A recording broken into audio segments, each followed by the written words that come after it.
Shri Mahavir Vidya Mandir trust B Ed college Pandesara સુરતની તાલીમાર્થી હું છું રાવતોડે નૈના. આજે આપણે ધોરણ 12માં વિષય અર્થશાસ્ત્ર શીખવાના છીએ.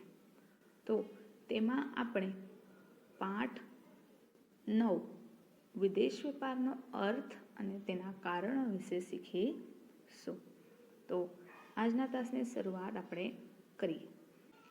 હવે આપણે જોઈએ વિદેશ વેપારના કારણો. તો આ વિદેશ વેપાર કરવાની શા માટે જરૂર પડતી હશે? તમને એવા વિચારો આવે કે વિદેશ વેપાર શા માટે કરવામાં આવે છે? કેમ જાપાનથી જ આ વસ્તુ મંગાવવામાં આવે છે? આપણા ભારતની અંદર પણ કેટલીક આ વસ્તુ ના બનાવી શકે? તો આ માટેના કેટલાક કારણો છે. ઉત્પાદનના સાધનોમાં તફાવત, એટલે દરેક દેશ પાસે જે ઉત્પાદનના સાધનો છે તે અલગ અલગ છે. જેમ કે આપણા ભારત એક ખેતી પ્રધાન દેશ છે, એટલે આપણી પાસે ખેતીલાયક જમીન સૌથી વધારે છે અને એ માટે ખેતી કરવા માટે મૂડી, શ્રમ, નિયોજક એ પણ આપણી પાસે ઉપલબ્ધ છે. એટલે કે આ ઉત્પાદન થયું, ખેતીનું ઉત્પાદન એટલે અનાજનું ઉત્પાદન. તો અનાજના ઉત્પાદન માટે આપણા ભારતમાં સાધનો ઘણા ઉપલબ્ધ છે અને તે માટે આપણા ભારતમાં ખેતી વધારે થાય છે અને આપણી ભારતની આબોહવા પણ ખેતીને અનુકૂળ છે.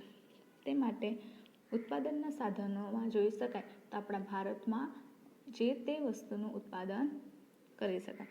પરંતુ જે બીજા દેશો છે, જેમ કે વિદેશના, તો વિદેશની અંદર જે તે આબોહવા અને ત્યાંની જમીન, ત્યાંનું કુદરતી સંસાધનો વગેરે બાબતને જોતાં ત્યાં અલગ સાધનો ઉપલબ્ધ હશે. તેથી તેઓ તે સાધનો દ્વારા અને બીજી વસ્તુનું ઉત્પાદન કરે છે. તે માટે ઉત્પાદનના સાધનોમાં તફાવત. આપણા ભારતની અંદર ટેકનોલોજી વધારે પ્રમાણમાં નથી, કારણ કે આપણી પાસે ઉત્પાદનના ટેકનોલોજી માટે જે સાધનો જરૂરી જોઈએ તે નથી. તેથી આપણે નથી કરી શકતા. જેમ સામેની જે જોવા જઈએ તો વિદેશના, કેમ કે જાપાન અને અમેરિકા જેવા દેશો છે જે વિકસિત છે, તે ટેકનોલોજી વધારે પ્રમાણમાં વિકસેલી છે. કેમ? કારણ કે ત્યાં એ માટેના સાધનો ઉપલબ્ધ છે. આમ ઉત્પાદનના સાધનોમાં તફાવત એ વિદેશ વેપારનું એક કારણ બની શકાય. જેમ એક વ્યક્તિ ને બીજી વ્યક્તિ અલગ પડે છે, કારણ કે એની પાસે એ વસ્તુ કે સાધન કે એની પાસે કળા નથી અને બીજી પાસે છે. આમ દેશની પણ વાત હોય છે. તેથી પોતપોતાની જરૂરિયાતો પૂર્ણ કરવા માટે દરેક દેશ એકબીજા પાસેથી વેપાર કરે છે. હવે આપણે બીજું કારણ જોઈએ. બીજું કારણ છે ઉત્પાદન ખર્ચ. હવે આ ઉપર જે ફર્સ્ટ કારણ આપણે જોયું એની રિલેટેડ છે. પહેલું હતું ઉત્પાદનના સાધનોમાં તફાવત, કે સાધનો ઉપલબ્ધ નથી. જેની પાસે જે સાધનો ઉપલબ્ધ છે તેનું ઉત્પાદન કરે છે અને બીજી વસ્તુનું બીજા દેશો પાસેથી મેળવે છે. તે માટે ઉત્પાદન ખર્ચ પણ લાગુ પડે, કે આપણી પાસે જે દેશ પાસે જે ચીજ વસ્તુની જરૂર છે તેનું ઉત્પાદન માટેના સાધનો ઉપલબ્ધ નથી.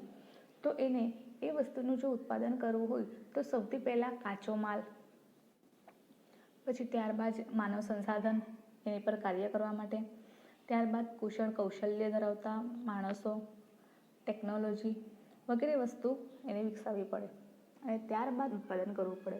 તો આ દરેક વસ્તુ માટે ઉત્પાદનનો ખર્ચ કેવો જાય? ઊંચો જાય. કારણ કે આ બધી વસ્તુ એને બીજા દેશો પાસેથી મેળવવી પડે. જેમ કે કાચો માલ બીજા દેશ પાસેથી મેળવવો પડે, તો ઉત્પાદન ખર્ચ ઊંચો જાય. અને તેની સામે જો વિદેશથી એ વસ્તુ મંગાવવામાં આવે, એ વિદેશમાં આયાત કરવામાં આવે તો એ સસ્તી પડતી હોય તો એ પોસાય. તે માટે વિદેશ વેપાર કરવામાં આવે છે. તેથી વિદેશ વેપારનું કારણ એક ઉત્પાદન ખર્ચ પણ ગણી શકાય. ત્યારબાદ ત્રીજું કારણ આવે છે ટેકનોલોજીકલ પ્રગતિ. એટલે ટેકનોલોજી બધાની પાસે અલગ અલગ હોય છે. દરેક દેશ પોતપોતાની ટેકનોલોજી અલગ અલગ ધરાવે છે.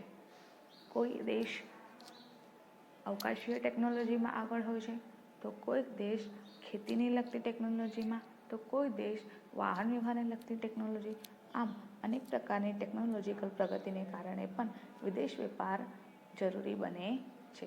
તો વિદેશ વેપારનું એક કારણ ટેકનોલોજીકલ પ્રગતિને પણ ગણી શકાય. શ્રમ એટલે મહેનત. તો મહેનત કરતા વ્યક્તિઓ અને વિશિષ્ટ કૌશલ્ય ધરાવતા વ્યક્તિઓની અભાવ એ વિદેશ વેપારનું કારણ બને છે. હવે આપણે આ વિદેશ વેપારના કારણોને એક પછી એક ઊંડાણપૂર્વક સમજીએ.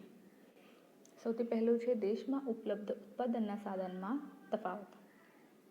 જે પહેલું કારણ હતું તો અહીં લખેલું છે, દરેક દેશ પાસે બધા જ પ્રકારના સંસાધનો કે ટેકનોલોજી ઉપલબ્ધ હોતા નથી. આપણે જાણીએ છીએ કે બધા જ દેશ પાસે બધા જ પ્રકારના સંસાધનો કે ટેકનોલોજી ઉપલબ્ધ નથી. બધી જ વસ્તુ પોતાના દેશમાં ઉપલબ્ધ નથી, કારણ કે દરેક દેશ પોતપોતાની આબોહવા મુજબ જે તે વસ્તુ ધરાવે છે.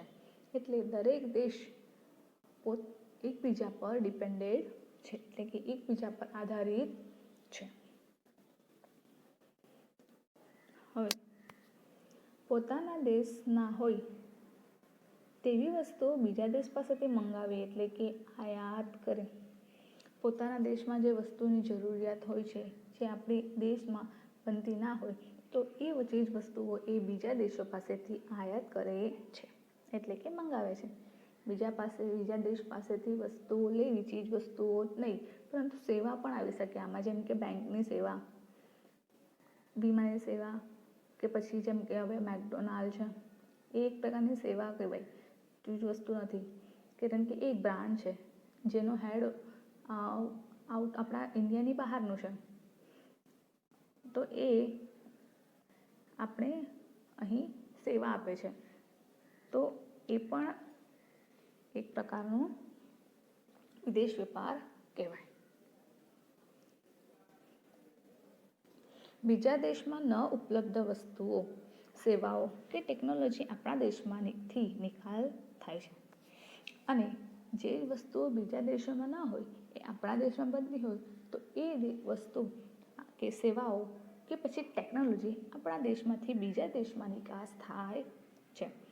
અને જે તે દેશ જ્યારે એકબીજાને મદદ કરે છે, તો સામેથી જે વિદેશ વેપારમાં વસ્તુઓ વેચવામાં આવે છે એની સામે ઊંચા ભાવ લે છે, એટલે કે ઊંચો ભાવ મળે છે, જે દેશના આર્થિક વિકાસને આગળ દોરી જાય છે. હવે અહીં એક તમને ઉદાહરણ આપ્યું છે કે ભારતમાંથી ઘઉંની નિકાસ. તમે જાણતા હશો કે આપણા ભારતની અંદર એક પંજાબના, એમપીના, યુપીના તેમજ ભાલ પ્રદેશના ભાલિયા ઘઉં, આ બધા ઉચ્ચ ક્વોલિટીના ઘઉં હોય છે. જે ઉચ્ચ ક્વોલિટીના ઘઉંની ભારતમાંથી વિદેશમાં નિકાસ કરવામાં આવે છે અને ઊંચો ભાવ મેળવે છે. તેમજ ચીનમાંથી સિલાઈ કે એમ્બ્રોઇડરી મશીનની આયાત. તમે એમ્બ્રોઇડરી મશીન અને સિલાઈ મશીન તો જોયા જ હશે. સફેદ વ્હાઇટ કલરના સિલાઈ મશીન આવે છે, જે ચાઇનાના હોય છે, અને એમ્બ્રોઇડરી મશીન જ્યાં ઘણા ચાલે છે, તે આપણા અહીંની ટેકનોલોજી નથી, આપણા ભારતની નથી, પરંતુ આ ચીનમાં બનતા મશીનો છે. કારણ કે ત્યાં એવા ટેકનિશિયન અને એવા એન્જિનિયરો ઉપલબ્ધ છે કે જે આવી મોટી ટેકનોલોજીનો વિકાસ કરે છે અને મશીનરી બનાવે છે. તો આપણે ત્યાંથી આયાત કરીએ છીએ. તો આ થયું દેશમાં ઉપલબ્ધ ઉત્પાદનના સંસાધનોમાં તફાવત. હવે આપણે બીજું કારણ જોઈએ, ઉત્પાદન ખર્ચ. તો પોતાના દેશમાં કેટલીક વસ્તુની અછત હોવાથી તેનો ઉત્પાદન ખર્ચ ઊંચો આવે છે. આપણા દેશની અંદર જે વસ્તુની અછત છે તે વસ્તુ માટે આપણે બીજા દેશ પર આધાર રાખવો પડે છે, બીજા દેશેથી મંગાવવી પડે છે, અને ઉત્પાદન કરવામાં આવે તો એનો ખર્ચો ઊંચો જાય છે. અને જો ખર્ચો ઊંચો જાય તો એનો વેચાણ કિંમત પણ ઊંચી રાખવી પડે નફો પ્રાપ્તિ કરવા માટે, અને ઊંચી વેચાણ કિંમતના કારણે એનું વેચાણ ઘટી જાય છે. કાચો માલ બીજા દેશો પાસેથી મંગાવતા હોવાથી તેમજ બીજા દેશોમાં એ વસ્તુ સસ્તામાં ઉપલબ્ધ હોવાથી અને કાચો માલ એમની પાસેથી મંગાવીને ઉત્પાદન કરીએ તો વેચાણ કિંમત પણ આપણે આમના કીધું તેમ તો ઊંચી જાય. અને એ જ વસ્તુ જો ડાયરેક્ટ આપણે વિદેશમાંથી મંગાવી લઈએ તો સસ્તી પડે આપણને. એટલે કે સસ્તામાં એ વસ્તુ ઉપલબ્ધ થતી હોય તો ઉત્પાદન શા માટે કરવું? આયાત કરવામાં સરળતા અને સહજતા પણ રહે છે. દાખલા તરીકે આપણે જોઈએ તો ચીનના રમકડાં અને લાઇટિંગ. તમે જાણતા હશો હવે દિવાળીના ટાઈમ પર બધા કહેતા હોય છે કે આપણા ભારતના દિવાળી ઉજવવા માટે દીવા જ ઉપયોગ કરવા જોઈએ, લાઇટિંગ નહીં. કારણ કે લાઇટિંગ એ ચાઇનીઝ વસ્તુ છે. જે પણ લાઇટિંગ બધે આપણે યુઝ કરીએ છીએ તે ચાઇનાની હોય છે. તો ચાઇનાના રમકડાં પણ આપણા ભારતના રમકડાં તમે જોયા હશે તો લાકડાના આવતા હતા પહેલાં, જે ઘણા મોંઘા હતા. એનું ઉત્પાદન ખર્ચ વધારે હોવાથી મોંઘા પડતા હતા, જેથી એનું વેચાણ ઓછું થતું હતું. અને જ્યારે ચીનના રમકડાઓ ભારતના માર્કેટમાં આવ્યા ત્યારે એની ડિમાન્ડ વધી, કારણ કે તે સસ્તા હતા. તેથી હવે ચીનના રમકડાઓ જ વેચાય છે. તો આ થયો ઉત્પાદન ખર્ચ, કે ઉત્પાદન ખર્ચ પણ ઊંચો જવાને લીધે કેટલીક વસ્તુઓ વિદેશમાંથી આયાત કરવી જરૂરી બને છે. એટલે વિદેશ વેપારનું એ કારણ બને છે. હવે આપણે જોઈએ ત્રીજું કારણ, ટેકનોલોજીકલ પ્રગતિ. તો કોઈ દેશ કોઈ એક પ્રકારની ટેકનોલોજીમાં માહેર હોય તો બીજો દેશ બીજા પ્રકારની ટેકનોલોજીમાં. આપણે જાણીએ છીએ કે દરેક વ્યક્તિ સર્વગુણ સંપન્ન હોતો નથી. કોઈ વ્યક્તિમાં ખામી હોય તો ખૂબી પણ હોય છે. એવી જ રીતે દરેક દેશમાં બધી ટેકનોલોજીમાં ઉપલબ્ધ નથી. કોઈ દેશ ટેકનોલોજી બાબતે આગળ છે તો કોઈ ખેતી બાબતે, તો કોઈ બીજી બાબતે. તો આ ટેકનોલોજીની બાબતમાં કોઈ માહેર હોય તો કોઈ બીજા પ્રકારની ટેકનોલોજીમાં. બધા જ પાસે સરખી આવડત નથી. તેથી જરૂરી વસ્તુ કે સેવાની આયાત કે નિકાસ કરવી જરૂરી બની જાય છે. દાખલા તરીકે આપણે જોઈએ તો જાપાનની ટેકનોલોજીની બાબતમાં આગળ છે. જાપાનમાં જ્યારે હિરોશીમા અને નાગાસાકી શહેર પર જ્યારે અણુબોમ્બ ફેંકવામાં આવ્યા હતા બીજા વિશ્વયુદ્ધ દરમિયાન, ત્યારબાદ જાપાનની પ્રજા મોટે ભાગે ખોળખાપણવાળી જન્મતી હતી. કેટલાય વર્ષો લગીન ત્યાંની પ્રજામાં ખોળખાપણ જોવા મળતી હતી. કેમ? કારણ કે ત્યાંનું જે વાતાવરણ અને આબોહવામાં છે એ બોમ્બ વિસ્ફોટનો ધડાકો એટલો મોટો હતો કે આખી આબોહવાને અસર કરી ગયો હતો. અને ત્યાંનું વાતાવરણ એવું થઈ ગયું હતું, તેથી ત્યાંથી બાળકોના જન્મ થતાં જ એ ખોળખાપણવાળા હોતા હતા. તેથી એને પોતાની પ્રજાને સારી કરવા માટે, પેઢીની સારી જન્મ થાય તે માટે ટેકનોલોજીમાં એને ઘણી પ્રગતિ કરી. અને આજે જાપાન ટેકનોલોજી બાબતે ઉચ્ચ સ્થાન ધરાવે છે. તમે જોતા હશો જાપાનની ટેકનોલોજીના ઘણા વિડીયો આવે છે. એની કારો, ત્યાંના રસ્તાઓ, દરેક બાબતે એ આગળ છે. અને નવી નવી મશીન્સ બનાવે છે. જેમ કે આપણે આગળ વાત કરી તેમ પાણીનું મશીન. ખોળખાપણવાળા હતા એટલે એને પાણી પણ શુદ્ધિકરણ અને જે તે બીમારીઓને મટાડે તેવું પાણી બનાવવાનું મશીન તૈયાર કર્યું. હવે આવે છે ચોથું કારણ, શ્રમ વિભાજન અને વિશિષ્ટીકરણ.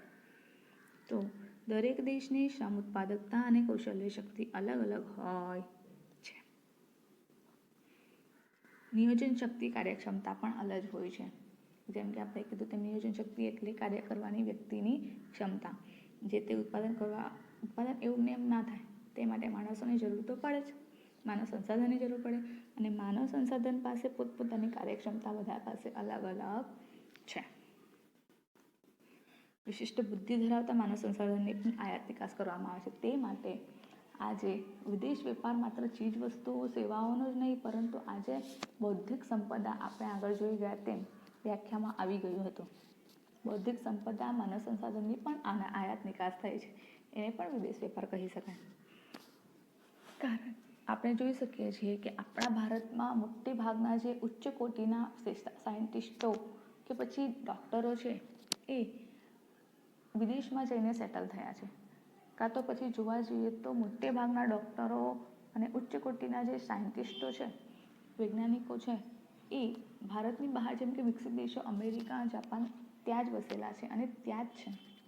કેમ? કારણ કે ત્યાં બધા વિશિષ્ટ બુદ્ધિ ધરાવતા માનવ સંસાધન છે, જ્યારે આપણા ભારતમાં એટલું વિશિષ્ટ બુદ્ધિ ધરાવતું માનવ સંસાધન નથી.